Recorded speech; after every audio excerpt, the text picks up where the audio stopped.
ఇన్నాళ్ళు దర్శకుడిగా సత్తా చూపించిన లోకేష్ కనకరాజ్ డీసీ సినిమాతో హీరో అయ్యాడు. మొన్నే కెప్టెన్ మిల్లర్ సినిమాతో నేషనల్ అవార్డు అందుకున్న అరుణ్ మాదేశ్వరన్ దీనికి దర్శకుడు. యాక్షన్ క్రైమ్ డ్రామాగా వచ్చిన ఈ చిత్రం ఎలా ఉందనేది ఈ పూర్తి రివ్యూలో చూద్దాం. ఇక కథ విషయానికి వస్తే, సర్కార్ ముఠాలో దేవదాస్ అలియాస్ లోకేష్ కనకరాజ్ కీలక సభ్యుడు. పోలీసుల ఆయుధాలను దొంగలించడం వీళ్ళ ప్రధాన పని. అయితే ఓ సామాన్యుడు తన కొడుకు చదువు కోసం దాచుకున్న 7 లక్షల రూపాయల కోసం పోలీసులు అతడిని దారుణంగా చంపి ఆ డబ్బును కాజేస్తారు. ఈ అన్యాయానికి ప్రతీకారంగా దేవదాస్ బృందం పోలీసులపై ఎదురు దాడి చేస్తోంది. దీంతో భోగరాజు నేతృత్వంలోని ఓ ప్రత్యేక పోలీస్ దళం వీళ్ళ వేట మొదలు పెడుతోంది. ఈ క్రమంలో గాయని పార్వతి అలియాస్ సంజనా కృష్ణమూర్తితో దేవదాస్ ప్రేమలో పడటం, దురదృష్టవశాత్తు ఆమె పోలీసుల దాడిలో ప్రాణాలు కోల్పోతోంది. ఈ దారుణం తర్వాత వేశ్యగా ఉన్న చంద్ర అలియాస్ వామిక గబ్బికి సాయం చేసి ఆమెను సురక్షితంగా బయటకు తీసుకొస్తాడు. పేదల కోసం, ముఖ్యంగా చదువుకునే హక్కు కోసం ఆ నాయకుడు సాగించిన పోరాటమే ఈ చిత్రం. అక్కడి నుంచి ఏం జరిగిందనేది అసలు కథ. దర్శకుడు ఎంచుకున్న మార్గం చాలా షార్ట్ అండ్ షార్ప్గా ఉంది. మొదటి సీన్ నుంచే ప్రేక్షకుల దృష్టిని పూర్తిగా ఆకర్షించేలా చిత్రాన్ని మలిచారు. పైకి కేవలం క్రైమ్ డ్రామాలాగా కనిపించినా లోపల బలమైన సామాజిక అంశాన్ని, పేదల విద్యా హక్కును చర్చించారు. హీరో పాత్రను తీర్చిదిద్దిన విధానం చాలా కొత్తగా అనిపిస్తుంది. హీరో పెద్దగా డైలాగులు చెప్పడు, కేవలం తన కళ్ళతో, హావభావాలతోనే ప్రేక్షకులను తన ఉద్దేశాలను వివరిస్తాడు. పార్వతితో నడిచే ప్రేమ సన్నివేశాలు ప్రేక్షకుల హృదయాలను హత్తుకుంటాయి.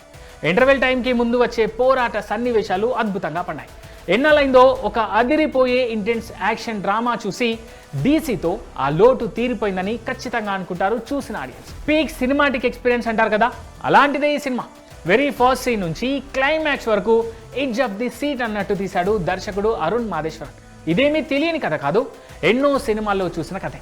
సమాజానికి ఎదురెళ్లే ఒక గ్యాంగ్స్టర్, సమాజం చేతిలో మోసపోయిన ఒక అమ్మాయి కలిసి చేసే ప్రయాణమే డీసీ సినిమా అని చెప్పొచ్చు. స్టోరీలోకి వెళ్ళడానికి అరగంట తీసుకున్నా కానీ ప్రీ ఇంటర్వెల్ నుంచి రేసు గుర్రంలా పరుగులు పెట్టింది స్క్రీన్ ప్లే. ముఖ్యంగా అమ్మాయిలని సేవ్ చేసే సీన్ అయితే నెక్స్ట్ లెవెల్ అని చెప్పొచ్చు.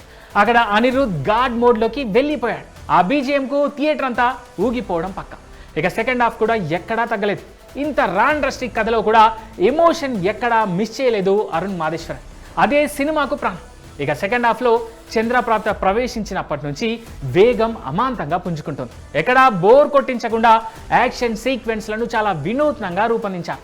కొన్ని చోట్ల కాస్త స్లో అనిపించినా వెంటనే వచ్చే భారీ ఫైటింగ్ సీన్స్తో ఆ లోపాన్ని కప్పిపుచ్చేశారు.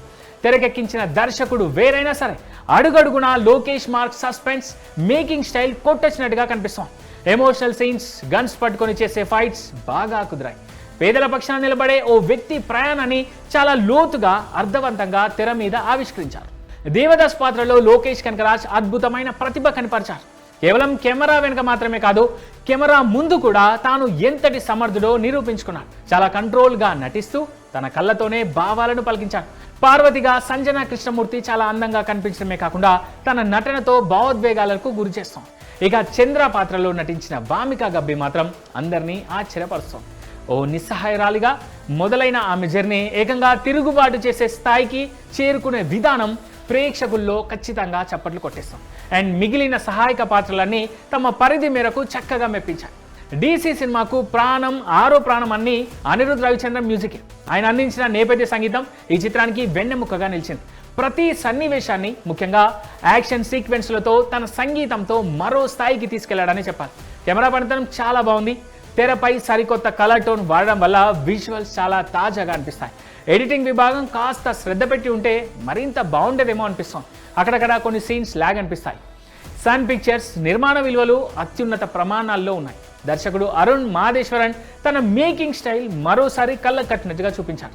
మరోసారి పోలీసుల చేతిలో అణిచివేయబడుతున్న సామాన్యుల కథనే ఈ డైరెక్టర్ తీసుకున్నారు. ఇక ఓవరాల్గా చెప్పాలంటే డీసీ గన్స్ అండ్ రోజెస్ మంచి సినిమాటిక్ ఎక్స్పీరియన్స్ పక్క.